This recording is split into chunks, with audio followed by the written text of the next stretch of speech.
Hello and welcome everybody. I'm Rose Smith from AbsoluteSoulSecrets.com and I have the lovely Leo May horoscope. A bit of a quieter month this month, but we do have Pluto going retrograde, Jupiter changing sign, and also your ruler, the Sun, changing signs. So let's go to the board now. Here's your horoscope. Okay, and what I'm going to do is draw two cards now as theme cards for the month. So I like to have a little vision first. I'll close my eyes. Okay, it's like I'm in a bedroom. There's curtains here, the window's open, and there's a gentle breeze coming in, blowing the curtains. The focus is on the curtains. I think curtains is sort of like a symbol for the veils, you know, that separate our mind from our subconscious, and it's like the veils are becoming thinner for you, or they're moving so that you can get little glimpses into your subconscious a bit more than usual. Also, I think it means that you might be changing your ideas a bit, changing your opinion on something. It's okay to change your mind. You've got permission to change your mind if you wish to. The first card that comes up for you is the Four of Cups. Okay, a little bit of sadness. Maybe you're changing your mind about a situation that is bringing up some sadness. You may feel let down by previous relationships, or even not just romantic relationships, but even to do with friends. It's like, can you really trust what your friends say anymore? I don't know. I can't answer that. I'm becoming more and more of a hermit as I mature. It's not my plan. I don't think it's probably, there are times definitely to be a hermit. I don't know that it's a good thing to do all the time though. However, the reason I say that is it's like feeling let down. You can see here these white roses. There was a definite spiritual connection with this person, but I have the feeling it's more than one person actually. A romantic liaison at some point, for want of a better word, a partnership perhaps.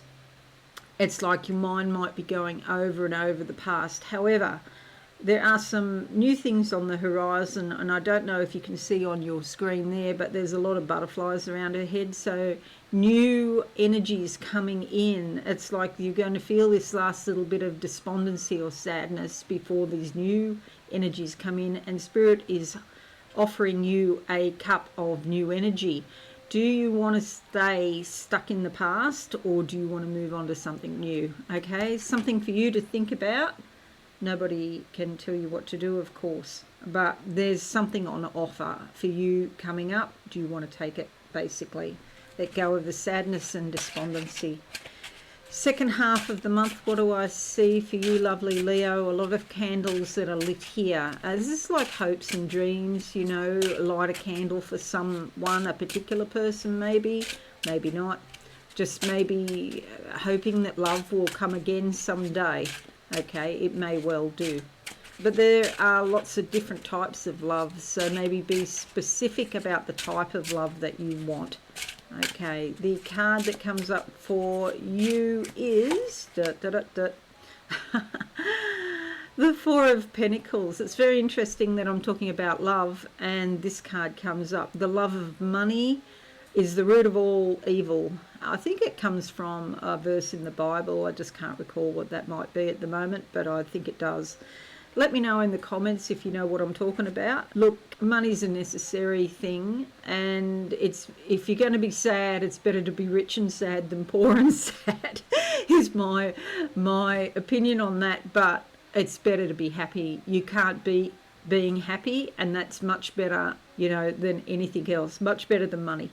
And so the focus is on money here. There's a bit of issue. It's not straightforward. It's a bit convoluted. There's a path through a financial difficulty, but you've got to worm and squirm like that, but you can do it. Okay, you could be juggling which bills you're going to pay first. And also I get the sense if you have children or somebody close, maybe a family member, is in a bit of bother, and they may ask you for a loan, or you try to help one of your children if you have children, but somebody close to you is in a bit of financial bother if it's not you.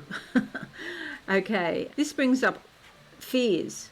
from your subconscious, understandably so. But I just want to reiterate that that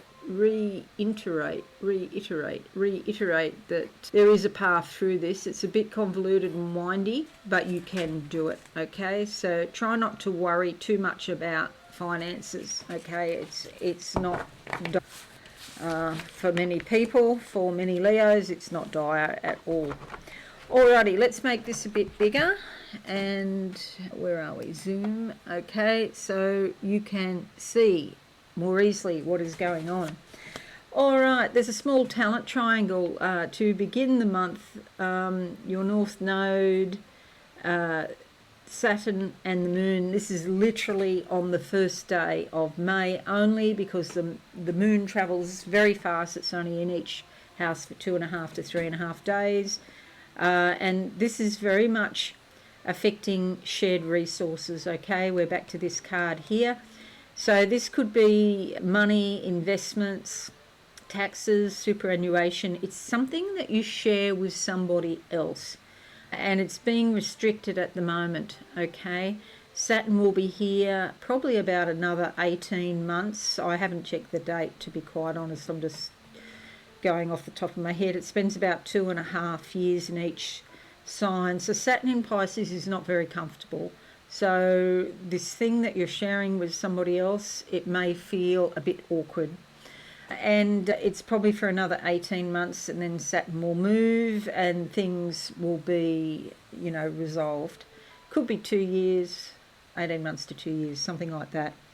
Okay, but the focal point is Saturn. The good thing is that with some skills, even though there's challenges here, you've got a lot of skill and creativity.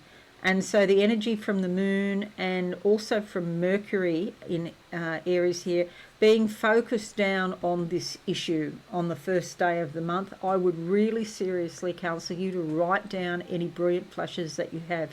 You may not be able to act on it straight away, but if you've written down, it will help you find a way through this convoluted path that you're on financially, okay? So write down any brilliant flashes from that small talent triangle. The new moon in Taurus is on the 7th up here, and Taurus is your house of career.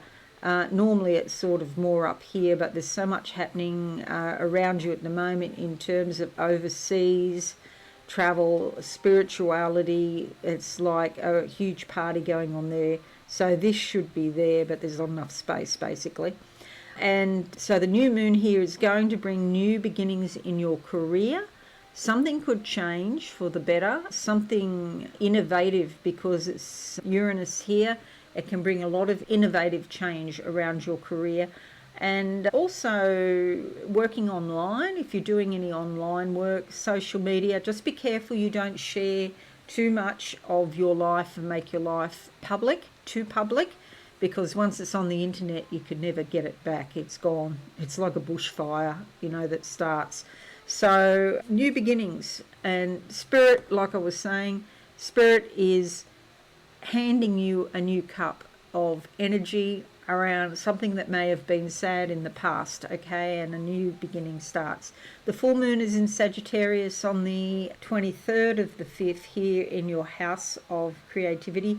A lot of things being stirred up underneath. But Sagittarius does bring some good luck, and also this sense of expansiveness. You could be working with children or the inner child of people. So that's disconcerting when that happens. We've all got an inner child. But if you think you're working with adults, good luck with that, because a lot of people, they're in their inner child, and that's the emotion, hurt, frustrated, angry inner child. But it's also the awe-inspiring, fun, creative child as well. So the full moon could bring up something around those lines, but in Sagittarius it's likely to inspire you to want to travel or somehow broaden your horizons, make your life bigger in some way. The world is a very big place. Are you getting your share? Pluto is going retrograde in Aquarius on the 2nd of the month. It is in Aquarius for a while, then it goes into Capricorn, and it's still retrograde until the 12th of October, okay, but this month it's in Aquarius. So in partnerships, this could bring a lot of technology, a lot of very broad sort of ideas. You know, if you had ideas before about how relationships were supposed to be, they'll be changing, they'll be updating, and technology may be involved. Maybe you're looking at online dating apps or something like that. Look, I'm not in that situation, to be quite honest, so I can't really say, but I've heard a lot of bad reports. And so be very careful. I've also met a couple of people that met on dating apps and they married and they're still married. So, or they went to live together and they're still living together. So it can work if you're a bit careful. I won't name names of those apps, but yeah, you do have to be careful. Okay, so Pluto here is transforming your life, especially regarding relationships, okay? There's nothing, I wouldn't say that you're definitely going to meet somebody, but you might start thinking about it. But this is not just romantic relationships, this is also business relationships as well. Again, there could be changes in your work, like in business partnerships and personal partnerships. Aquarius is usually pretty broad-minded, so maybe more space is needed in these relationships, so you're not on top of each other. Aquarius likes to do their own thing and then come together. Aquarius really likes friends, and so relationships can start if you make friends first, okay? Aquarius likes to have long conversations and to be intellectually stimulated. So maybe keep up to date with what's going on in the world. So, if you meet someone, you can talk about world events, or maybe steer clear of politics. Or maybe, actually, come to think of it, I would make politics the number one thing that I talked about first, because if they're not on the same page, that would be, deal breaker for me. So, yeah, for you to consider. Okay, Mercury into Taurus on the 15th, and Mercury is up here going into your house of career, and there could be a lot of discussions. There's a certain degree of intellect involved here, a certain amount of learning that is required in your work, and so I'm getting a real sense of new processes, new technological processes coming in wherever you're working, and so you're going to have to study or catch up about how you handle these new processes, new software, just new ways of doing things more efficiently, basically. Mercury is direct now, so those conversations, Mercury and Taurus, should result in real physical changes, because Taurus is an earth sign. The Sun's in Gemini, Venus is in Gemini, and Jupiter's in Gemini on the 20th, 23rd and 25th respectively. Okay, so this puts these planets in your house of connections, but also your house of hopes and dreams. You could meet new people, you could be doing a lot of socializing. It brings some happiness into your life. You're likely to meet beautiful people or have beautiful relationships with the people you do meet. Okay, it brings great insight and awareness, and it's a real help to you. All right, so that's it, lovely Leo. Thank you so much for joining me today. I hope this is useful. Leave a like and a comment. That would be fabulous. Let me know in the comments how you find this. Okay, I'll see you all again soon. Thanks, and bye for now.